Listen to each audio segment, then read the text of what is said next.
Hey guys, Kyler here with WatchDog Predator Hunting. Well, what is WatchDog Predator Hunting? It's a series I've been thinking about for a long time. I've got a lot of passion for predators and a lot of passion for our veterans and first responders. So in this series, I'm going to try and mix those two passions together. I'm going to try and take out some of our veterans and first responders and take them and show them my passion. And along the way, get to know them. Talk about what they do for our country, our communities. Talk about their duty. Talk about some of the challenges that they face along the way. And hopefully have some laughs and put down some predators. To kick this season off, I'm going to talk about some of the equipment that I use in the field, some of the equipment that I've found valuable, and then talk about some things that I've changed my mind with along the way. On this episode, I'm going to talk about my dedicated predator gun. This is my Remington 700 Varmint. It's chambered in .223. The Remington 700, everybody knows that gun. It's been around since 1962. There's not a whole lot that I can say about the gun that people don't already know. Since 1962, it's served as a primary gun to put food on the table. It's been used in sport and competition. It's even been used in the professional world, in law enforcement and military. It's just an amazing, tried and true, out-of-the-box, accurate rifle. Reasonably priced, and it's exactly what you expect out of a Remington 700. This particular model, like I said, is the Varmint. Well, what's special about the Varmint? To start off, it's got the 26-inch heavy barrel. What does that mean? That basically means that you can repeatedly fire it and it won't have as many issues as some rifles with heat thrown off the round. It gets rid of the heat fast because of this heavy barrel. Also, with the Varmint, you get the X Mark Pro trigger, which is externally adjustable. I'll be honest, I haven't adjusted mine. I don't really find that useful in my Predator gun, but it's definitely a nice trigger. I like the way it feels. Also on the Varmint, you get a beaver tail fore-end stock, synthetic stock. I've heard a lot of complaints about this stock.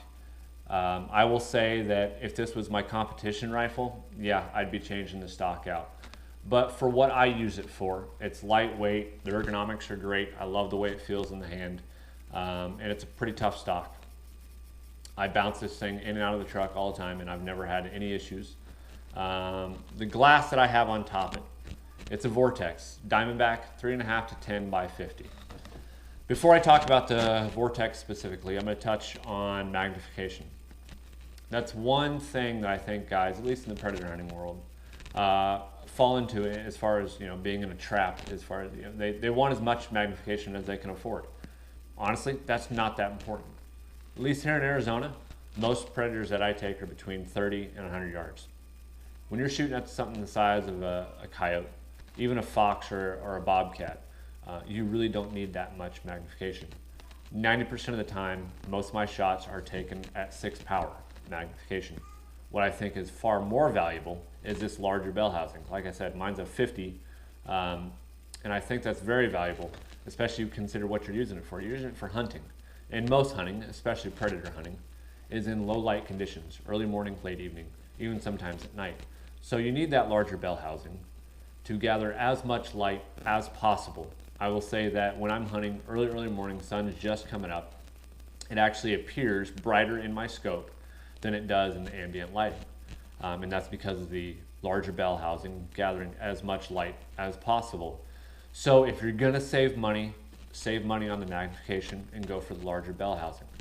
Now Vortex, as a company, I've got it on a few of my hunting rigs. I will say that it's a mid-range scope, price-wise, mid-range scope. But I've been very impressed with the Vortex scope. Like I said, this is my primary predator hunting gun, which means that it gets thrown in and out of my truck constantly, bounced around off of rocks, off of trees, through the brush. I've never had to resight this scope. I'm not gentle with my rifles, and I hold that of great value that it holds a 0 all the time. And same with the rifle. If I miss an animal, that's on my shooting skills, not on the rifle at all. I can completely blame it on myself. With that being said, I do have to make a few follow-up shots. The action on this 700 is very smooth, very simple. It's a .223, so it's a short action. Now, with choosing a caliber for a predator gun, what a huge debate. two most popular rounds are 223 and 22-250. You really can't go wrong with either one. There's a lot of other rounds that people go to. Shotgun, I really don't have much experience using shotguns on predators, so you're gonna have to look to somebody else to talk about shotgun ammo. But as far as my knowledge with the rifles, I really like the 223. It's fairly easily found, it's affordable, and it does put them down. Shot placement is key. My hunting ammo is Hornady 55 grain VMAX. That's what I really like. It typically doesn't cause a whole lot of pelt damage. As you can see, I like to keep the pelt as a trophy. It typically doesn't cause a lot of pelt damage and typically puts them right, where I hit them.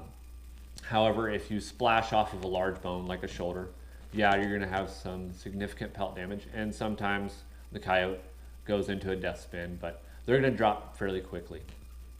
So that is my review of my hunting rig. I'd love to hear what you guys think about my review of the Remington 700 Varmint chambered in 223. I'd also like to hear some suggestions of why you chose your hunting rig. Don't forget to click like, share, and follow this page, subscribe to it. Also, in the comments below, you'll see a link to our Facebook page. Again, I'd love to hear your comments, and thanks for watching.